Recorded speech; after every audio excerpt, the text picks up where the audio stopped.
तैनात हैं चप्पे चप्पे पर। जो भी पोरस बॉर्डर है जहां से नेपाल से कोई घुस सकता है वहां सिक्योरिटी बढ़ा दी गई है। उसकी तस्वीर आप देख रहे हैं।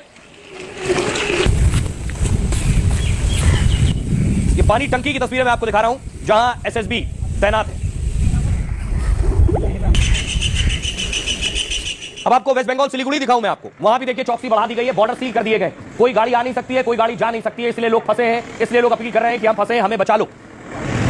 बिहार का बॉर्डर आपको दिखाऊं, वहां की तस्वीर, ये बिहार बॉर्डर बांका की तस्वीर देख रहे हैं। वहां भी बॉर्डर के पास आगजनी हुई है, लेकिन किसी को भी आने नहीं दिया जा रहा है और किसी को यहां से ना नेपाल जाने को कहा जा रहा है। एडवाइजरी जारी हुई थी, उसमें साफ कहा गया नेपाल जाने से बचें। एयरपोर्ट पर हालात मैं आपको दिखाऊं, एयरपोर्ट की स्थिति क्या है। एयरपोर्ट पर मुसाफिर इंतजार कर रहे हैं, उनके पास कोई विकल्प नहीं है, वहीं फंसे हुए हैं क्योंकि फ्लाइट कैंसिल है।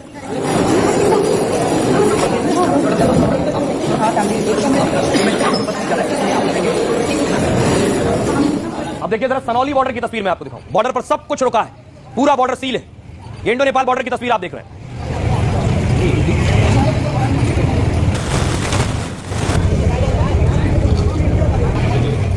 जिन लोगों को आना है वो किस तरह से आ रहे हैं, बाकायदा पूरी चेकिंग के साथ आ रहे हैं। अब मैं आपको बताऊं भारत और नेपाल की सीमा कहां कहां मिलती है, किन इन जिलों में।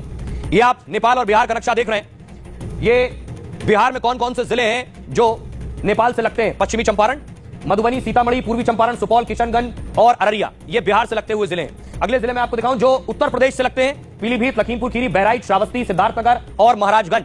इसके अलावा पश्चिम बंगाल से दार्जिलिंग और जलपाईगुड़ी की सीमाएं नेपाल के साथ लगती हैं। साथ ही उत्तराखंड में पिथौरागढ़, उधम सिंह नगर और चंपावत, ये 3 जिले नेपाल की सीमा के साथ मिलते हैं। अब सवाल यह है कि राज्य सरकारों के लिए चुनौती बढ़ गई है, तो राज्य सरकार ने अपने स्तर पर क्या कार्रवाई की है ये मैं आपको बताता हूं। सबसे पहले यूपी की सीमाएं कई जिलों की सटती हैं, तो योगी और प्रशासन के लिए चुनौती बढ़ गई है। नेपाल और उससे जुड़े इलाकों पर सीएम योगी की सीधी नजर है।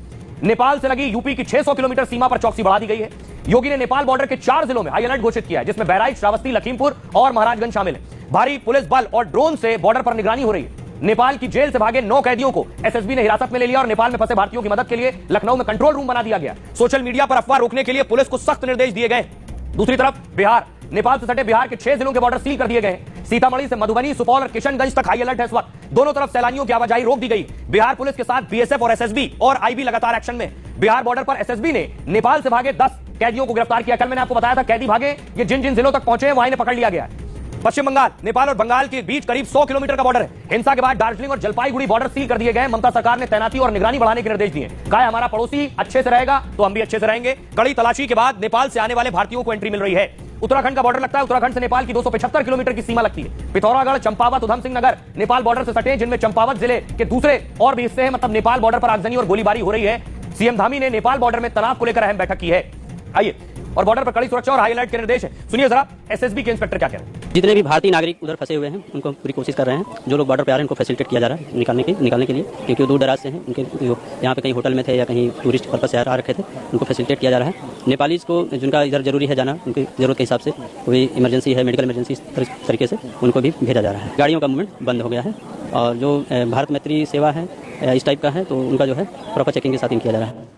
अब सोचिए, क्योंकि नेपाल की हालत संभाले नहीं संभल रहे हैं। तस्वीर देखिए कि लोगों ने अपनी जान कैसे बचाई है। ये देख रहे हैं हेलीकॉप्टर पर सरकारी अधिकारी टंगे हुए अपनी जान बचाने के लिए। लाल घेरे में जो आप देख रहे हैं, नीचे भीड़ जान लेने को उतारू थी, उसके बाद हेलीकॉप्टर से रेस्क्यू किया गया। सरकारी अधिकारी सब टंगे हुए नीचे।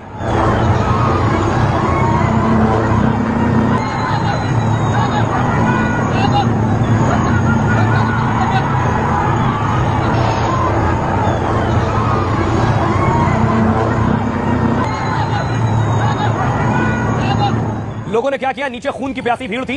ये आप देख रहे हैं पुलिस स्टेशन पूरा फूंक डाला है, जला दिया है, शीशे तोड़ दिए हैं, अंदर सारा फर्नीचर तोड़ दिया है, बाहर लाकर फर्नीचर नष्ट कर दिया।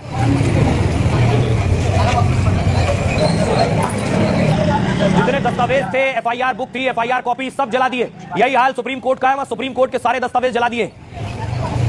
कल मैंने आपको दिखाया था बहुत से कैदी भी भागे, लोगों को रोका गया। ये तस्वीरें आप देख रहे हैं, जो भाग रहे थे उन्हें रोका गया, जो बहुत से निकलने की कोशिश कर रहे थे।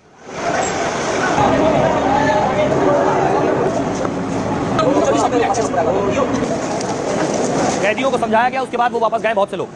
अब सोचिए पड़ोसी देश में हालात ये है तो भारत में अलर्ट था। प्रधानमंत्री नरेंद्र मोदी ने सबसे बड़ी बैठक ली है इस स्थिति में, जिसे सीसीएस कहते हैं, कैबिनेट कमेटी ऑन सिक्योरिटी, सुरक्षा मामलों की भारत सरकार की सबसे बड़ी बैठक होती है।